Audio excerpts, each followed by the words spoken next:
po, Mr. Chairman, na naglulukuhan tayo dito. Naglulukuhan tayo dito because the first letter promised us that he will be present after November 1. Kung hindi tayo naglulukuhan dito, eh ano? Natatakot siya? Remember, Mr. Chairman, that we have already sent 2 invitations.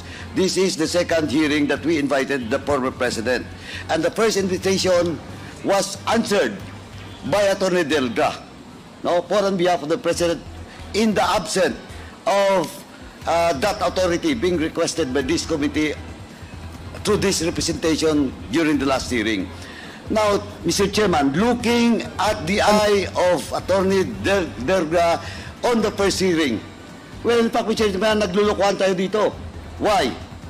Why? Because the first reply made by Attorney Delga representing the former president is that the excuse is that the former president needs much rest, and assured this committee that he will be present in the next hearing. At the same time, he has a specific date, Mr. Chairman, given to this committee through this letter after November 1. And let me read, Mr. Chairman, allow me to read in toto the portion of such reply coming from Attorney Delga. Hence, my client respectfully requests to defer his appearance before the Honorable Committee scheduled tomorrow. Rest assured of my client's willingness to appear before the House of Representatives on some other available date, preferably after November 1, 2024. And for the record, Mr. Chairman, the invitation that was sent to the former president and was answered by Attorney Delga was before the presence of the former president in the Senate. And he has promised us, this committee, through his letter, that after November 1, he will be present in today's hearing. Ano to? Naglulukuhan tayo dito? Well, in fact, I will not discuss and argue with our colleague, Congressman Kit Flores, with regards to the content of this second letter. But, malinaw po, Mr. Chairman, na naglulukuhan tayo dito. Naglulukuhan tayo dito because the first letter promised us that he will be present after November 1. Kung hindi tayo naglulukuhan dito, eh ano? Natatakot siya? Na pumunta dito? Ay, sabi, Mr. Chairman, that's why my first motion was to issue a show-cause order for Attorney Delga to answer both letters. And, Mr. Chairman, and I would like to reiterate once again that we should invite again the former president to be present in the next hearing. Mr. Chairman. Thank you, Mr. Chairman. Thank you, Congressman Mr. Chair. Paduano. Mr. Chair. As I promised, Congressman Fernandez, Yes. and then we will rule on the motion. Okay. Mr. Chairman, Congressman Arco. Mr. Chairman, there are 3 reasons mentioned by Attorney Delgra in consultation with the former president para hindi po siya umattend ng ating pong hearing. First, binanggit po niya yung pangalan ko at binanggit niya yung pangalan ni Chairman Abante. Nag-prejudge na po kami doon sa mga binanggit niya po doon sa Senado, and citing some provision of Republic Act 9851, particularly Section 6 on the willful killing.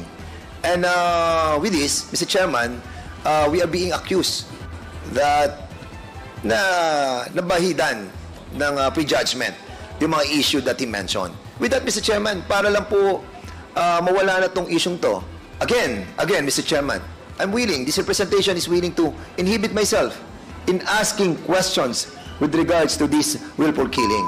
And I hope that my co-chair here, Chairman Abante, will do the same in relation to the first issue that the former president, with consultation of his lawyer, in this letter. Secondly, that's the reason why we asked the presence of Colonel Grijaldo to be here because he accused us of coercion and harassment and threats. And that's the reason why we are questioning, yung mga medical certificate that he submitted to this Congress. We wanted that the integrity of this Quadcom will be cleared eventually. And with that, Mr. Chairman, eradicating the coercion and harassment and the threats that he accused us, then the reason for the President not to attend on this Quadcom will be eliminated. Thirdly, Mr. Chairman, the only last reason that he mentioned in this letter is all the questions were already answered in the Senate. And that is not true, because we have a lot of 20,000 questions that we wanted to ask him. And with this, Mr. Chairman, yung pong reason niya for not to be here is not acceptable. So, Mr. Chairman, I believe that my position, in trying to inhibit ourselves, in this investigation pertaining to the number one issue that he mentioned, and also with the issue of Colonel Grijaldo, we will comply with the mandate of this Quadcom to inhibit ourselves and be a part of the resource persons that will be questioned by the members of this Quadcom. Thank you, Mr. Chairman. Thank you, Congressman Dan Fernandez. Now, Congressman Ace Barbers. There was a motion earlier that the committee invite Attorney Mr. Chairman, you are recognized. Thank you.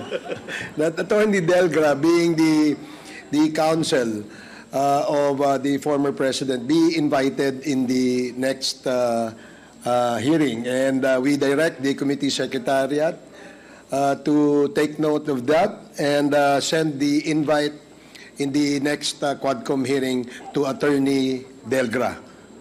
Any second? Duly seconded. Any objections? I object, Mr. Chair. May I know what is the objection of Congressman? We'll get nothing from him, Mr. Chair. He always just gonna say is that is what my client said. So that's the end of it, Mr. Chair. 1 minute suspension.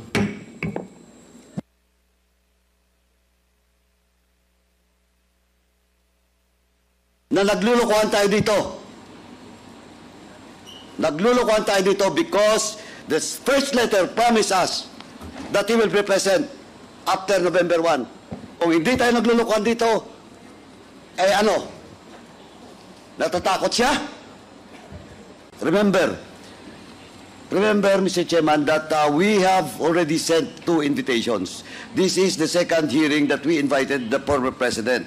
And the first invitation was answered by Attorney Delga, for on behalf of the President, in the absence of that authority being requested by this committee through this representation during the last hearing.